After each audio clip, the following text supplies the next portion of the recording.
Hi, I'm Lindsay Ellis. I'm a YouTuber, film critic, and author. And for the month of January, I'm taking over Chelsea's Tuesday show on the financial diet, and we are going to talk about money and pop culture. And today we are talking about the men. Talk to corporate, approve memos, lead a workshop, remember birthdays. America has a long, proud tradition of telling stories about everyday men turned corporate moguls and self-made rich guys. They range from Wall Street types like Jordan Belfort in The Wolf of Wall Street or Patrick Bateman in American Psycho, to Succession's Logan Roy. Oink for your sausages, Biggie. Oink, oink. Oh, Jesus Christ. Oink for your sausages. To literal madmen like Don Draper, to con men like Tony Soprano, Frank Abagnale, and Walter White. These pieces of media usually show the main character as morally reprehensible, but also kind of the coolest guy you'll ever meet. Let's knock this motherfucker out of the park! While we may not always agree with their shady business dealings or larger-than-life luxury, we still return again and again to see these promiscuous Rockefellers wreak havoc in a hotel on Fifth Avenue. But that begs the question, why do these stories appeal to the average moviegoer? After all, you're never going to be that guy. Probably.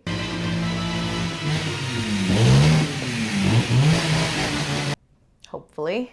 Throughout modern history, and arguably all of human history, men have been socialized to be the breadwinner for the family, and characters that fight their way to the top of the money ladder are, more often than not, men. The CEO has become popular shorthand for the pinnacle of capitalist manhood, and given that women only account for 6.6% of CEOs according to the Fortune 500 records, it's not like this doesn't reflect reality. More morally bankrupt female CEOs. Narratives like this aren't going to reflect the lived experience of most people, men and women alike. And according to the Pew Research Center, 40% of the bottom quintile stay within that same bottom quintile, and the largest indicators of future success were not how hard someone worked, but their parents' income and housing status. In reality, the American dream of creating a fortune by pulling up your bootstraps or forging checks is much more determined by outside status factors than effort.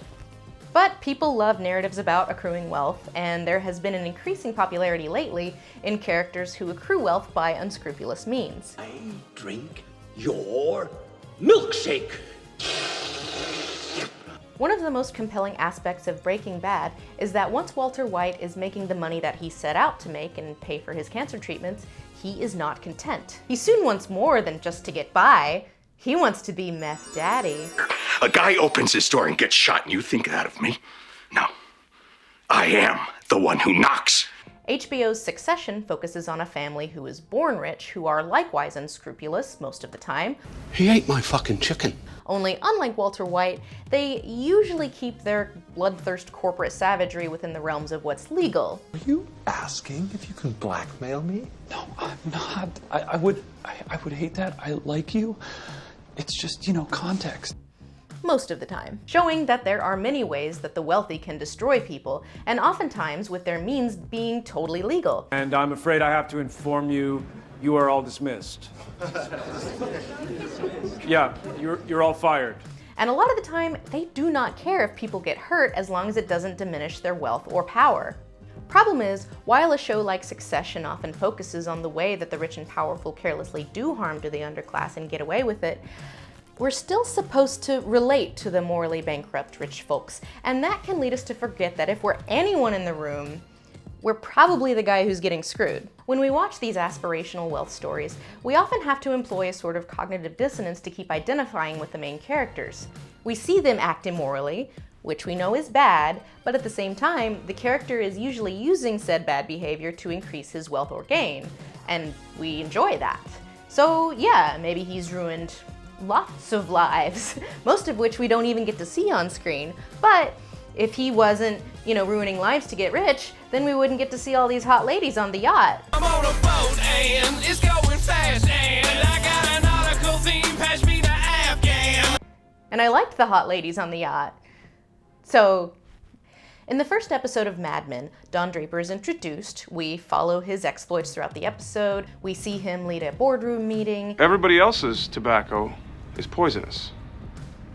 Lucky Strikes is toasted. We see him sleep with an artist in her hip apartment, and it's not till the end of the episode that we learn that Don is actually cheating on his wife, and he has a family at home unaware of his behavior. And while this is a super effective reveal, it's also a case where the audience gets to enjoy a character's bad behavior before considering the harmful consequences that he's causing at home. Because first and foremost, you, the audience, are meant to relate to Don Draper, not necessarily the people that he's harming. And the next time you rewatch it, you get to enjoy the fun again, and this time it's extra naughty because you know he's cheating, and this time you're in on it with Don Draper. The man. Films are often shot in a way that exaggerate this cognitive dissonance, so audiences can live out this fantasy and downplay the real-world harm created by the corrupt CEO. In Martin Scorsese's Wolf of Wall Street, a majority of the film follows Jordan Belfort's rise to wealth and power, with a huge chunk of the runtime spent on wild, crazy parties, wacky hijinks, and just plain old excess. Scorsese cast comedic actors in many of his minor roles, and will often cut to a joke instead of, say, the person in the office that just got humiliated. The film places Jordan's character at the center, and as the audience, we are meant to identify with him over his victims of fraud. Even near the end, when Belfort's marriage is falling apart, and Jordan's wife has every right to be legitimately angry and hurt by his actions, this scene with Margot Robbie is still played for comedy. Yes, I think it's true. Say hi, Mommy. Say hi to Rocco and Rocco. The film focuses less on the consequences of Jordan's actions and more on how fun he is. And to a theater full of people who are much more likely to be the person getting scammed than the scammer, that can be a harmful misconception to internalize. And while Jordan is eventually brought to justice, the film still spends most of its runtime playing into cultural values of what success looks like. It has its cake, but spends most of the film eating it too. Women in these films usually play very specific roles. They are either a wife who is expected to suffer for the wealth and financial gain of her husband, the sexual object that the main character gains alongside of his wealth, or a voice of reason which helps the audience with that whole cognitive dissonance thing. Yeah, but wouldn't you feel better if you sold that stuff to rich people who can afford to lose all that money? Of course. But rich people don't buy penny stocks. While we're watching the male leader perpetuate the morally bad behavior, while framing the benefits of said bad behavior is pretty awesome. In American Psycho, a story in which a wealthy young urban professional moonlights as a serial killer, the women that Patrick Bateman preys on are almost a parody of how wealthy men often disregard the lives of others, especially women, as they strive for that financial success. I've killed a lot of people. Some escort girls in an apartment uptown.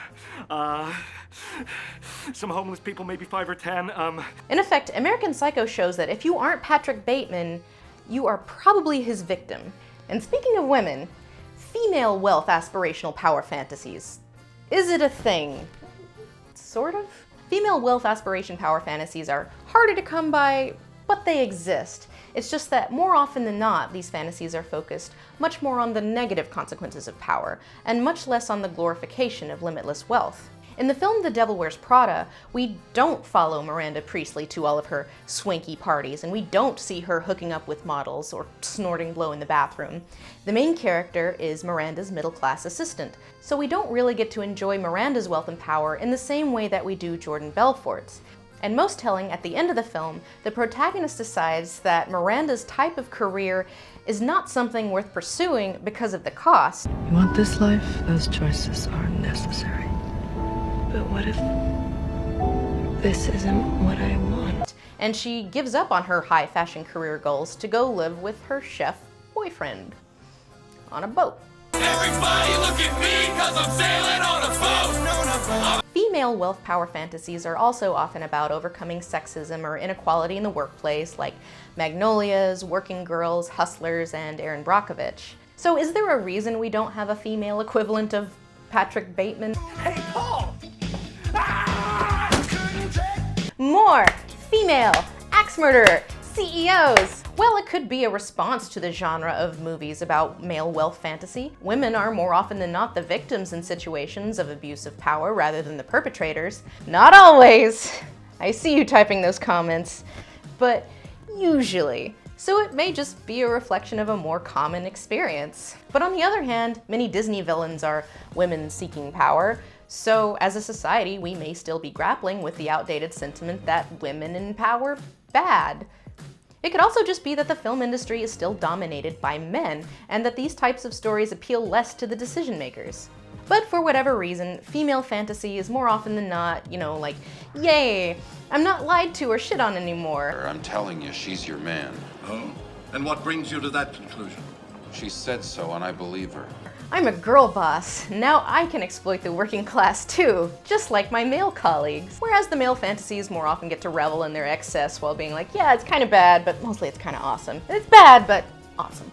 At the end of the day, these films and TV shows will keep being relevant as long as we live in a world that is, capitalist. They keep middle-class audiences glued to the screen, living out their wildest financial dreams. But the way we frame wealth and power deserves a critical eye, especially in this era of wildly ballooning income inequality. And it remains to be seen whether more wealthy female sociopaths will change the way that we approach stories like this. Thanks for watching. Be sure to check out the rest of this series, link in the description, and you can see more of my stuff on my own channel. It's just my name. And also on PBS Digital Studios. It's lit, and we will see you next time.